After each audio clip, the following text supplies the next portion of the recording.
I thought if I skipped, it might help my nerves, but I'm actually having a paradoxical reaction to that, so that was a bad idea.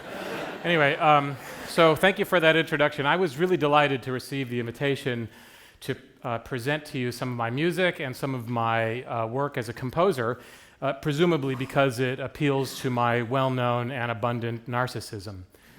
And I'm not kidding. I just think we should just say that and move forward.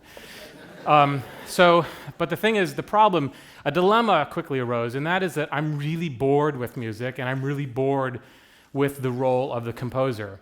And so I decided to put that idea, boredom, as the focus of my presentation to you today. And I'm going to share my music with you, but I hope that I'm going to do so in a way that tells a story about how I used boredom as a catalyst for creativity and invention, and how boredom actually forced me to change the fundamental question that I was asking in my discipline, and how boredom also, in a sense, pushed me towards taking on roles beyond the sort of most traditional narrow definition of a composer. What I'd like to do today is to start with an excerpt of a piece of music at the piano.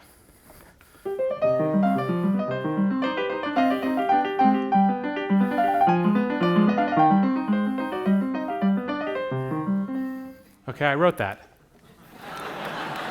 No, it's not. Oh, why, thank you. No, I didn't write that.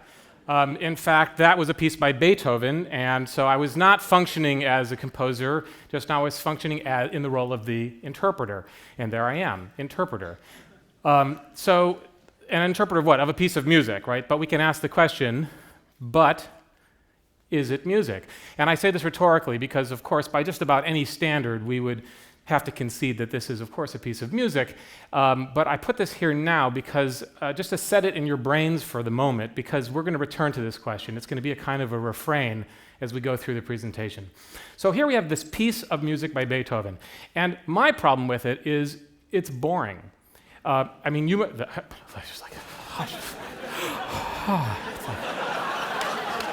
it's Beethoven. How can you say that? No, well, I don't know. It's very familiar to me. I had to practice it as a kid, and I'm really sick of it.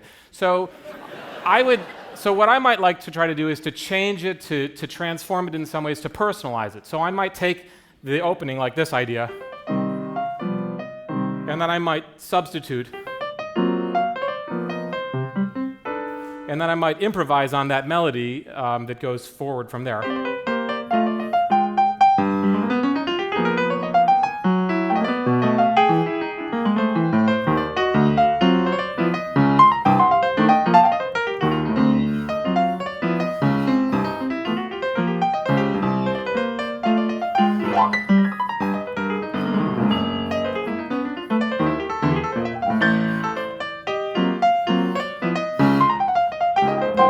So that might be the kind of thing. Well, thank you.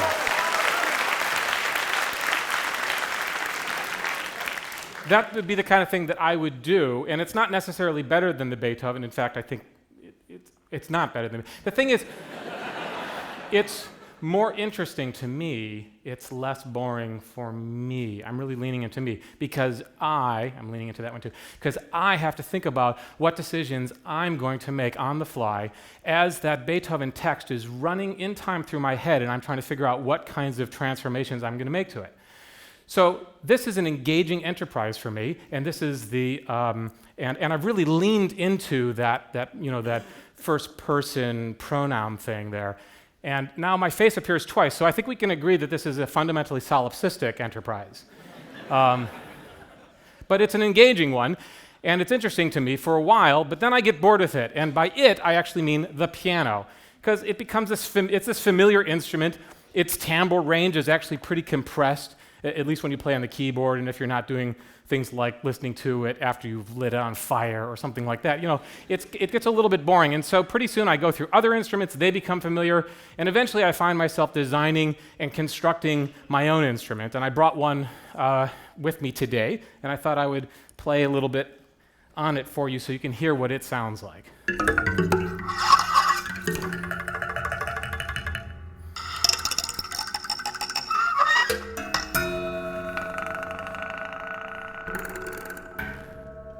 You got to have door stops. That's important.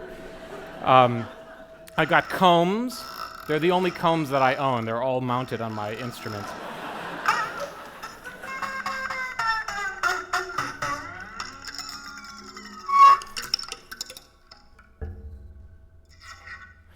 I can actually do all sorts of things. I can play with a violin bow. I don't have to use the chopsticks, so we have this sound.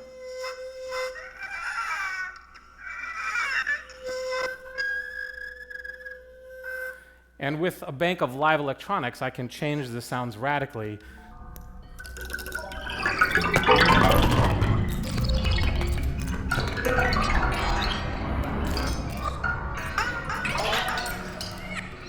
Like that, and like this.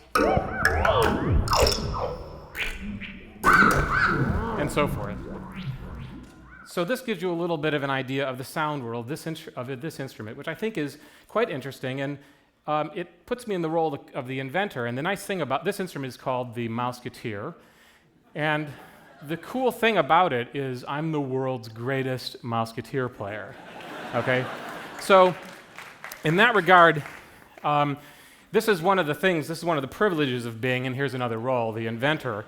And by the way, when I told you that I'm the world's greatest, if you're keeping score, we've had narcissism and solipsism, and now a healthy dose of egocentrism. I know some of you are just, bingo or something. Anyway, so this is also a really enjoyable role. I should concede also that I'm the world's worst Mouseketeer player, and it was this distinction that I was most worried about when I was on that prior side of the tenure divide. I'm glad I'm past that. We're not going to go into that. I'm crying on the inside. There are still scars. Anyway, but I guess my point is that all of these enterprises are engaging to me in their multiplicity. But as I've presented them to you today, they're actually solitary enterprises. And so pretty soon I want to commune with other people. And so I'm delighted that, in fact, I get to compose works for them. I get to write sometimes for soloists, and I get to work with one person, sometimes full orchestras, and I work with a lot of people. And this is probably the capacity, the role creatively that for which I'm probably best known professionally. Now, some of my scores as a composer look like this, and others look like this, and some look like this. And I make all of these by hand, and it's really tedious. It takes a long, long time to make these scores. And right now I'm working on a piece that's 180 pages in length, and it's just a big chunk of my life, and I'm just pulling out hair. I have a lot of it, and that's a good thing, I suppose. So this gets really boring and really tiresome for me. So after a while, the process of notating is not only boring, but I actually want the notation to be more interesting. And so that's pushed me to do other projects like this one. This is an excerpt from a score called The Metaphysics of Notation. The full score is 72 feet wide. It's a bunch of crazy pictographic notation. Let's zoom in on one section of it right here. You can see it's rather detailed. I do all of this with drafting templates, with straight edges, with French curves, and by freehand. And the 72 feet was actually split into 12 6-foot wide panels that were installed around the Cantor Art Center Museum lobby balcony. And it appeared for 1 year in the museum. And during that year, it was experienced as visual art most of the week, except, as you can see in these pictures, on Fridays from noon till 1, and only during that time, various performers came and interpreted these strange and undefined pictographic glyphs. Now, this was a really exciting experience for me. It was gratifying musically, but I think the more important thing is it was exciting because I got to take on another role, especially given that it appeared in a museum, and that is as visual artist. Some people said, we're going to fill up the whole thing, don't worry. I am multitudes. So one of the things is that, some people would say, like, oh, you're being a dilettante, and maybe that's true. I can understand how, because I don't have a pedigree in visual art, and I don't have any training, but it's just something that I wanted to do as an extension of my composition, as an extension of a kind of creative impulse. I can understand the question, though, but is it music? There's not any traditional notation. I can also understand that sort of implicit criticism in this piece, Esto, which I made when I was living in Copenhagen. I took the Copenhagen subway map and I renamed all the stations to abstract musical provocations, and the players, who are synchronized with stopwatches, follow the timetables, which are listed in minutes past the hour. So this is a case of actually adapting something, or maybe stealing something, and then turning it into a musical notation. Another kind of adaptation, you folks have been neglected. I'm going to stand here for a couple minutes. I feel, yeah. Another adaptation would be this piece, or the wristwatch, I should say. So I took the idea of the wristwatch and I turned it into a musical score. I made my own, designed my own faces and had a company fabricate them. And the players follow these scores. They follow the second hands, and as they pass over the various symbols, the players respond musically. Here's another example from another piece, and then its realization. So in these two capacities, nice to see you guys. In these two capacities, I've been scavenger in the sense of taking like the subway map, right, or thief maybe, and I've also been designer in the case of making the wristwatches. And once again, this is, for me, interesting. Another role that I like to take on is that of the performance artist. Some of my pieces have these kind of weird theatric elements, and I often perform them. I want to show you a clip from a piece called Echolalia. This is actually being performed by Brian McWhorter, who is an extraordinary performer. Let's watch a little bit of this, and please notice the instrumentation.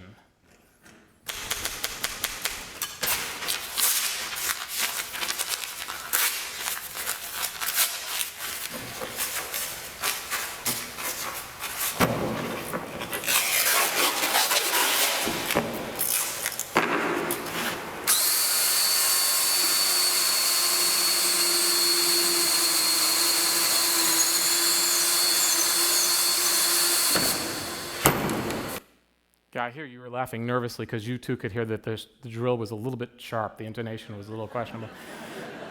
Let's watch just another clip.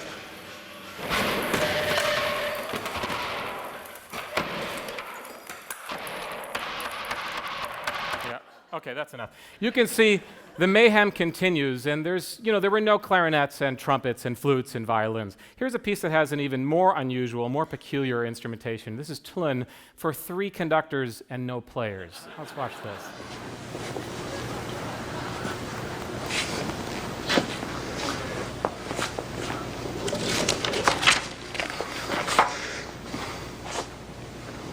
This was based on the experience of actually watching 2 people having a virulent argument in sign language, which produced no decibels to speak of, but affectively, psychologically, was a very loud experience. So, yeah, I get it. With like the weird appliances and then the total absence of conventional instruments and this glut of conductors, people might, wonder, yeah, is this music? But let's move on to a piece where clearly I'm behaving myself, and that is my Concerto for Orchestra. You're going to notice a lot of conventional instruments in this clip.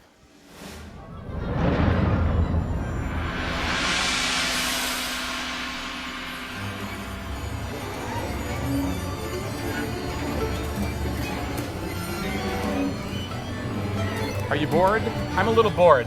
This, in fact, is not the title of this piece. I was a bit mischievous. In fact, to make it more interesting, I put a space right in here, and this is the actual title of the piece. Let's continue with that same excerpt.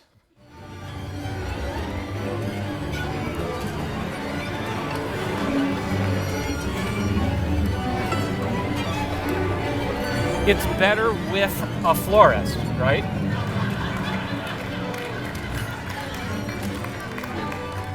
Or at least it's less boring. Let's watch a couple more clips.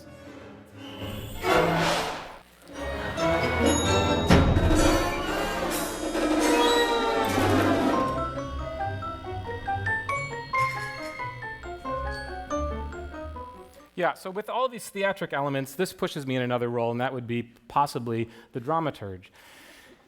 I was playing nice. I had to write the orchestra bits, right? Okay, but then there was this other stuff, right? There was the florist, and I can understand that once again we're putting pressure on the ontology of music as we know it conventionally. Okay, but let's look at one last piece today.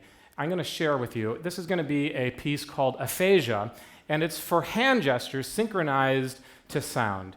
And this invites yet another role, and final one I'll share with you, which is that of the choreographer.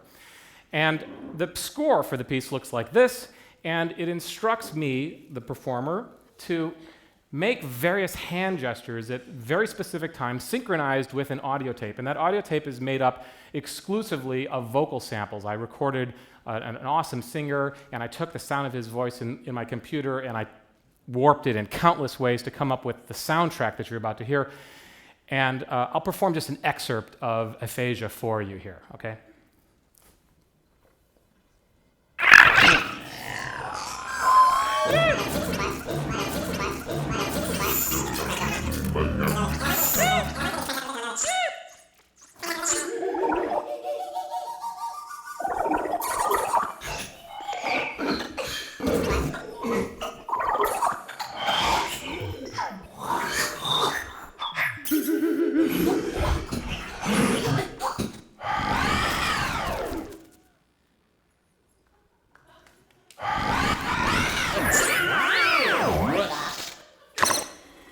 So that gives you a little taste of that too.